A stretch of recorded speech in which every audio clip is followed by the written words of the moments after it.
Hey, Mount Diablo Elementary, can you believe it? We have made it to winter break. You guys have worked so hard. I really hope you take these 2 weeks and really enjoy your family. Hopefully the weather is good so you're able to get outside. Please make sure to always wear your mask over your mouth and your nose and have a wonderful holiday break. For this week's story, I have some special visitors that are going to be helping me out. But I wanted to kind of introduce you to this story. It's written by an author that's written some pretty amazing stories that have turned into movies. And I want you to think about some different movies you may have seen or you've heard of. So the first one is actually one of my son's favorites. And it's called Jumanji. All right? And if you've seen this movie, you know it's kind of silly, right? And the author of this book is Chris Van Allsburg. Okay, the next one, and you may have seen this, you may have read this, is called Zathura. Okay, and this book also became a movie, but wonderful book, also written by Chris Van Allsburg. And our story for the week is one that you may have read, you may have seen, you actually may have gone on the train that bears its name. Does anyone have an idea of what it might be? It's gonna be the Polar Express. So I hope you guessed right, and I hope you enjoy my special guests who are going to be reading the story to you. So have a fantastic winter break. Enjoy your 2 weeks off, and we are so happy to welcome you back in 2021, hopefully back to our campus sooner rather than later. So enjoy the story. On Christmas Eve, many years ago, I lay quietly in my bed. I did not rustle the sheets. I breathed slowly and silently. I was listening for a sound a friend had told me I'd never hear, the ringing bells of Santa's sleigh. There is no Santa, my friend had insisted, but I knew he was wrong. Late that night, I did hear sounds, though not of ringing bells. From outside came the sounds of hissing steam and squeaking metal. I looked through my window and saw a train standing perfectly still in the front of my house. It was wrapped in an apron of steam. Snowflakes fell lightly around it. A conductor stood at the open door of one of the cars. He took a large pocket watch from his vest, then looked up at my window. I put on my slippers and robe. I tiptoed down the stairs and out the door. "All aboard," the conductor cried out. I ran up to him. "Well," he said, "are you coming?" "Where?" I asked. "Why, to the North Pole, of course," was his answer. "This is the Polar Express." I took his outstretched hand and he pulled me aboard. The train was filled with other children, all in their pajamas and nightgowns. We sang Christmas carols and ate candies with nougat centers as white as snow. We drank hot chocolate as thick and rich as melted chocolate bars. Outside, the lights of towns and villages flickered in the distance as the Polar Express raced northward. Soon, there were no more lights to be seen. We traveled through cold, dark forests where lean wolves roamed and white-tailed rabbits hid from our train as it thundered through the quiet wilderness. We climbed mountains so high it seemed as if we would scrape the moon. But the Polar Express never slowed down. Faster and faster we ran along, rolling over peaks and through valleys like a car on a roller coaster. The mountains turned into hills, the hills turned to snow-covered plains. We crossed a barren desert of ice, the great polar ice cap. Lights appeared in the distance. They looked like the lights of a strange ocean liner sailing on a frozen sea. "There," said the conductor, "is the North Pole." The North Pole. It was a huge city standing alone at the top of the world, filled with factories where every Christmas toy was made. At first we saw no elves. "They are gathering at the center of the city," the conductor told us. "This is where Santa will give the first gift of Christmas." "Who receives the first gift?" we all asked. The conductor answered, "He will choose one of you."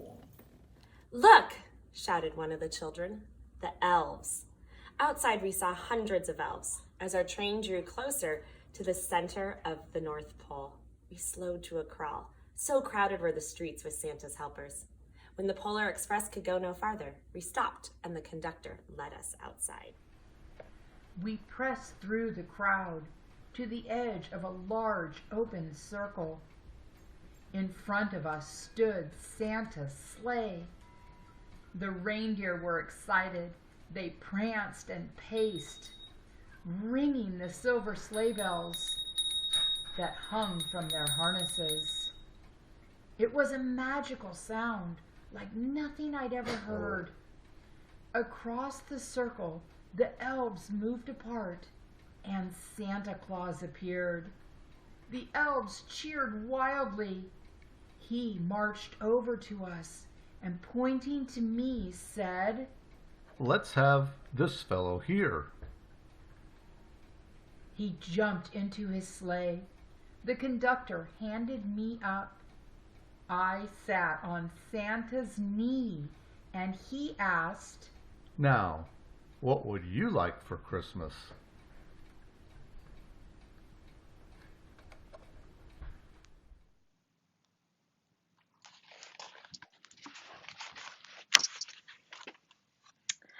I knew that I could have any gift I could imagine, but the thing I wanted most for Christmas was not inside Santa's giant bag.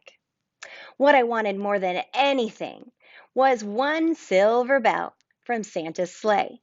When I asked, Santa smiled. Then he gave me a hug and told an elf to cut a bell from a reindeer's harness. The elf tossed it up to Santa. He stood, holding the bell high above him, and called out, "The first gift of Christmas." A clock struck midnight as the elves roared their approval. Santa handed the bell to me, and I put it in my bathrobe pocket. The conductor helped me down from the sleigh. Santa shouted out the reindeers' names and cracked his whip. His team charged forward and climbed into the air. Santa circled once above us, then disappeared into the cold, dark polar sky. As soon as we were back inside the Polar Express, the other children asked to see the bell. I reached into my pocket, but the only thing I felt was a hole. I had lost the silver bell from Santa Claus's sleigh. "Let's hurry outside and look for it," one of the children said. But the train gave a sudden lurch and started moving. We were on our way home.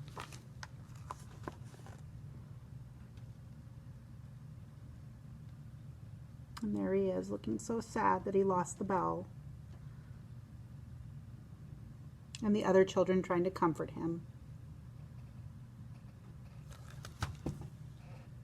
It broke my heart to lose the bell. When the train reached my house, I sadly left the other children. I stood at my doorway and waved goodbye. The conductor said something from the moving train, but I couldn't hear him. "What?" I yelled out. He cupped his hands around his mouth.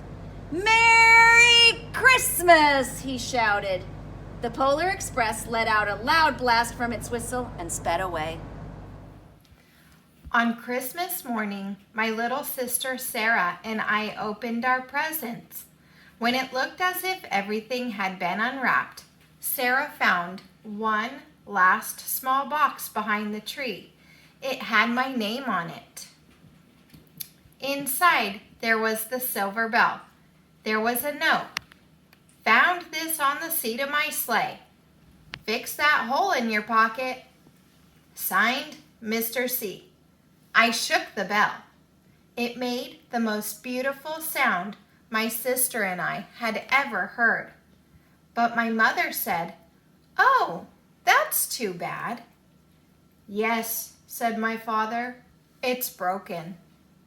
When I'd shaken the bell, my parents had not heard a sound.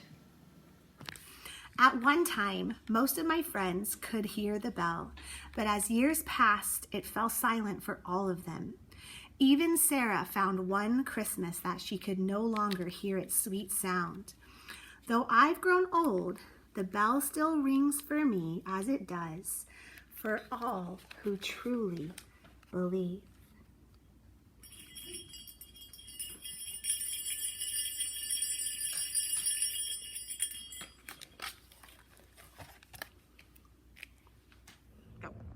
Have a great break, Mount Devil Elementary. We miss you.